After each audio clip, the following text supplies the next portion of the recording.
तीन ऑर्डर्स जो real estate agents को प्रभावित करते हैं, और ये बहुत जरूरी है कि आप इसको समझें, भली बातें स्टडी करें और उसी के ऊपर अपना डिसीजन लें, क्योंकि आपका बिजनेस, आपका प्रोफेशन इससे बहुत बहुत ज्यादा इम्पैक्ट होगा। I will just run you through all the three orders. The first order is very very important. ये ऑर्डर नंबर 52 है जो 29 अप्रैल 2024 को जारी किया गया। इसमें इन्होंने ये बताया है कि इससे पहले ऑर्डर नंबर 41 निकाला गया था और उसमें उन्होंने टाइमलाइंस दी थी रजिस्ट्रेशन की और कंपेंडेंसी की एग्जाम्स देने की। उसके बाद में एक नया ऑर्डर निकाला गया, order number 41A/2023 dated 29th of September 2023। और उसके बाद और एक एडिशनल ऑर्डर निकाला गया, order number 41B/2023। This was dated 13th of December 2023। इसमें इन्होंने फाइनल कर दिया कि 1 जनवरी 2024 तक अगर किसी का कंपेंडेंसी सर्टिफिकेट नहीं बना, यानी उन्होंने एग्जाम्स नहीं दिए और ये सब उन्होंने अपलोड नहीं किया, तो इसके बाद वो नहीं कर पाएंगे, उनका महारेरा रजिस्ट्रेशन इनवैलिड माना जाएगा। इन्हीं ऑर्डर्स को ध्यान में रखते हुए ये नया ऑर्डर नंबर 52 जारी किया गया है, जिसका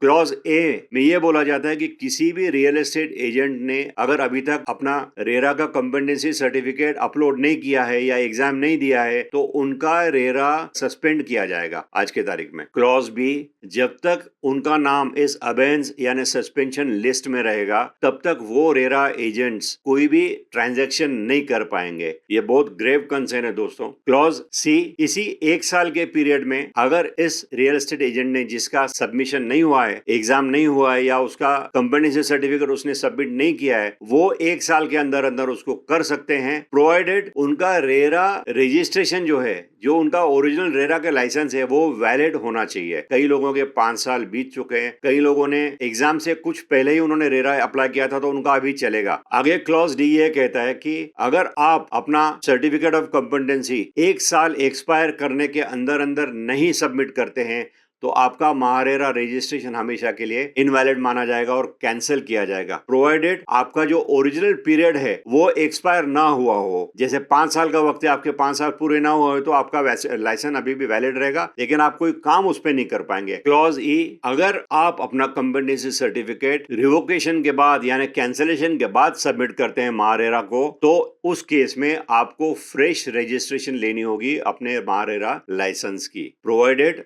उसमें 6 महीने का गैप हो। 6 महीने से अंदर अंदर आप दोबारा नया लाइसेंस के लिए अप्लाई नहीं कर सकते हैं। और फाइनली क्लॉज एफ ये कहता है कि एक्शन लिया जाएगा उन सब पर जो इस रूल को तोड़ेंगे। दोस्तों, ये बहुत बहुत सीरियस मैटर है, आप इसको प्लीज समझिए। अगर कोई आपको मदद चाहिए तो आप अपने एसोसिएशन से बात कर सकते हैं, अपने कोलीग से बात कर सकते हैं। ऑनलाइन बहुत सारे इंफॉर्मेशन है इसके ऊपर, कई वीडियोस हमने भी बनाए हैं इसके ऊपर, महारेरा के ऊपर। Next order is order number 53, जो हमारे लिए है, मगर इसमें रियल एस्टेट डेवलपर्स की भी नकेल कसी गई है। ये ऑर्डर नंबर 53 के क्लॉजेस देखिए। क्लॉज ए, जिन भी रियल एस्टेट एजेंट्स के नाम और एड्रेसेस दिए गए हैं प्रोमोटर्स द्वारा in compliance of section 4(2)(I) of the act shall be only such real estate agents जिनकी महारेरा लाइसेंसिंग वैलिड होगी और उनका कंपेंडेंसी सर्टिफिकेट कंप्लीट होना चाहिए, सबमिट हो जाना चाहिए। मतलब पूरे फॉर्मेलिटीज पूरी होने के बाद ही वो रियल एस्टेट प्रॉपर माना जाता है और तभी प्रोमोटर्स उसका नाम महारेरा को या अपने साइट पे डाल सकते हैं कि ये हमारा काम कर रहे हैं। Clause B, real estate developer की ये जिम्मेदारी है कि जो भी एप्लीकेशंस वो रिसीव करते हैं उन्होंने स्क्रूटनाइज करना चाहिए प्रॉपरली कि ये वैलिड है, रेरा रजिस्ट्रेशन, इनका कंपेंडेंसी सर्टिफिकेट दिया गया है, हर चीज में if this is valid only then they can accept these applications. Clause C, RERA registered real estate project के लाइफ साइकिल में किसी भी वक्त इस कंप्लायंस की स्क्रूटिनी की जाएगी कि ये रियल एस्टेट एजेंट्स वैलिड हैं या नहीं। तो ये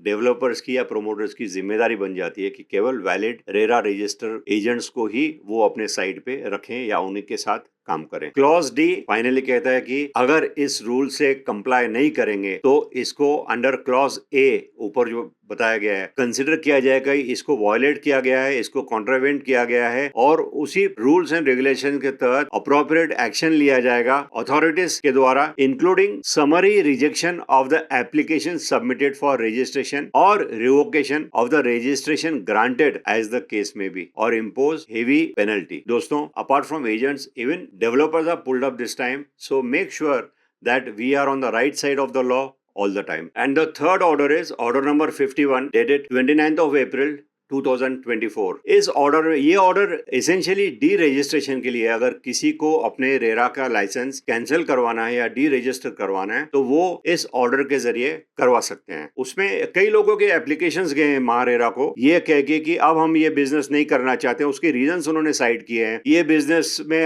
हमें कोई काम ही नहीं मिल रहा आजकल, हमारे पास कोई बिजनेस ही नहीं है रियल एस्टेट का। कुछ लोग हेल्थ का रीजन बता रहे हैं, कुछ लोग ऑल्टरनेट करियर चूज किया ऐसा बता रहे हैं। And some people say that हम प्राइमरी मार्केट में काम ही नहीं करते हैं, so we don't need this, हम इस बिजनेस में नहीं आना चाहते, हमको डी रजिस्टर करना है। इसके लिए इन्होंने एक प्रावधान दिया है, सारे फॉर्म्स दिए हैं। ये मैं डिटेल में आपको अब नहीं बताऊंगा। दोस्तों, ये तीनों ऑर्डर्स मेरे पास है। अगर किसी को इसकी कॉपी चाहिए तो आप प्लीज मुझे मेंशन कीजिए, मुझे व्हाट्सएप कीजिए, तो मैं आपको ये ऑर्डर भेजूंगा। उम्मीद है ये वीडियो आपको पसंद आया होगा। दोस्तों ये वीडियो बहुत इंपॉर्टेंट है हमारे बिजनेस को लेकर, तो आप और दोस्तों के साथ भी इसको शेयर कीजिए ताकि उनको भी इसकी इंफॉर्मेशन मिले और वो भी चौकन्ने रहकर अपना काम कर सकें। थैंक यू, बहुत बहुत शुक्रिया।